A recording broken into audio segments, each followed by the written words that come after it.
Okay guys and gals, welcome back to my training room. This is going to be rebuild number 12. And as you can see, I am in total disaster.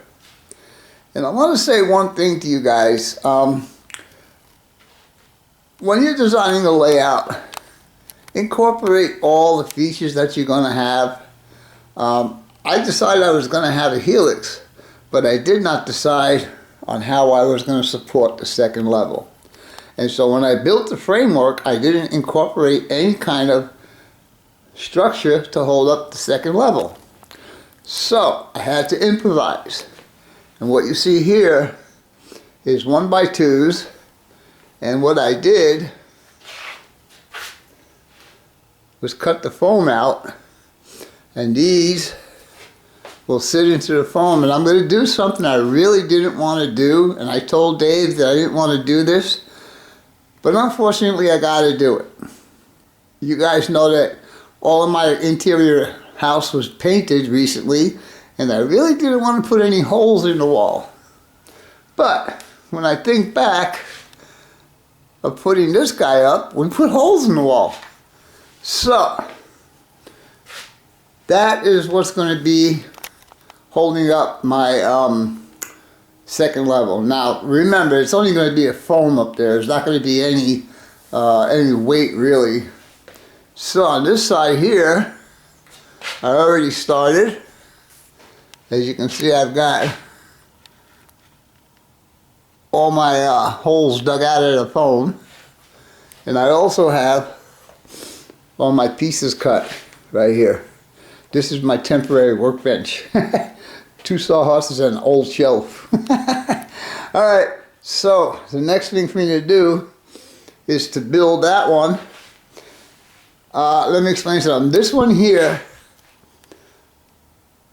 I had to do it this way because I could not afford to lose any room here. So my sidewalks, when I put this back together, will actually go around those supports. On this side here, oops, sorry for that turn, I don't have to worry about that because there is sufficient room between the wall and the track, so I'm okay with that. Anyhow, let me get going on this. These have got to be painted blue to match the backdrop that's going to be in. Also, the backdrop has got to be cut to go in, to be inserted between each leg. Unfortunately, if you don't plan from the beginning, you got to start doing some improvisation. So with all that being said, stay tuned. We'll be back in a little bit. Okay guys, we're about to start on the second framework for my upper level.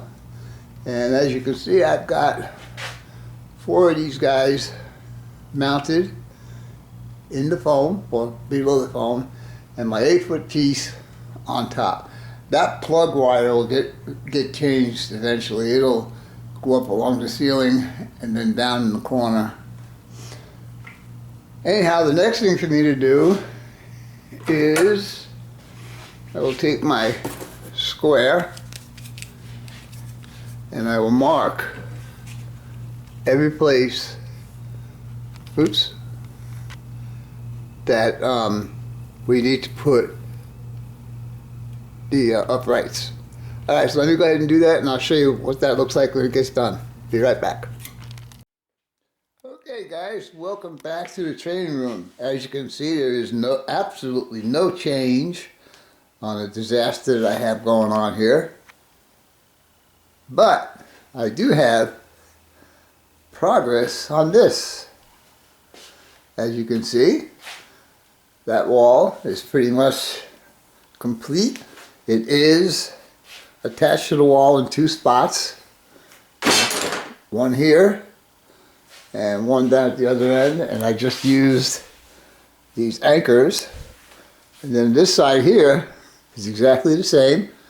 2 spots, one there, actually 3 on this one, one there and one on that last piece down there.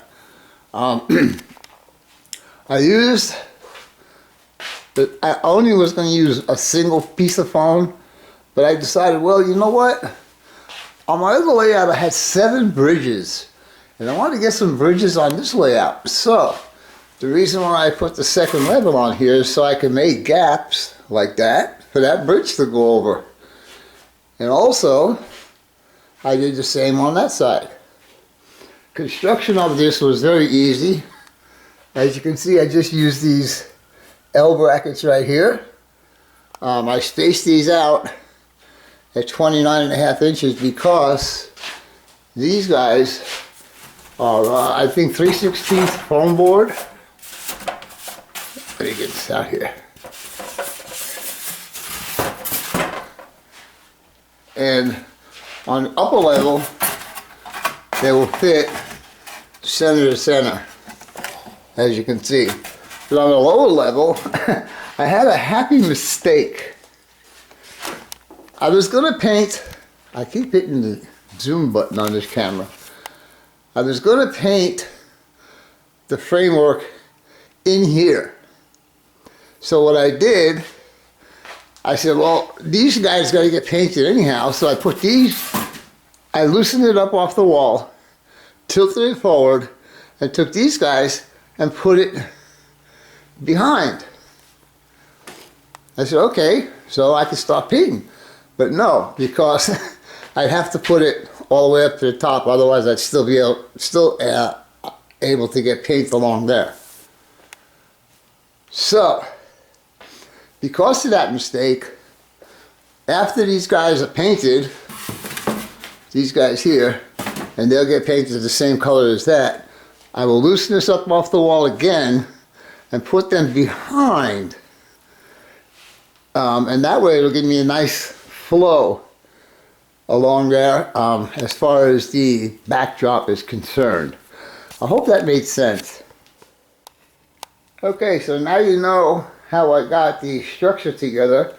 What I did here was I used these shelving brackets right there, and on top of the shelving brackets I put these 2x2s right here, because that's going to be where I'm going to mount my fascia, and also gives me a surface to mount this when I'm ready to mount it. Alright, so let's see if we can carry on to something else. We'll be right back. Okay guys, before I end this video, I just want to show you what my intention is for this, maybe on this one side right here. This is the Walters Mountain Lumber Company sawmill. That's what I'm thinking of putting up here. But the logs, as you can see here, are all piled up, but they don't show you is that it's actually in a little pond. So, with that being said, this is going to be my intention for up here. Now this right now is just being supported with just like a little block, but it will get more support when the next level comes in.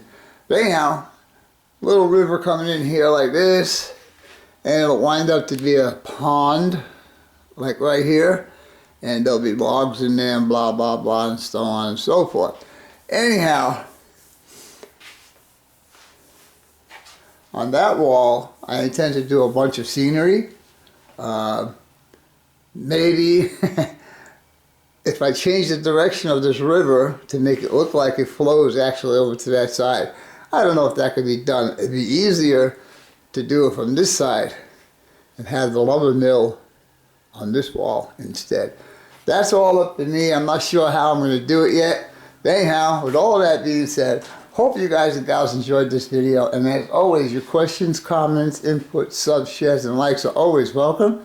For now, that's all, folks. GeminiScaleModelWerx out for now. Toodles!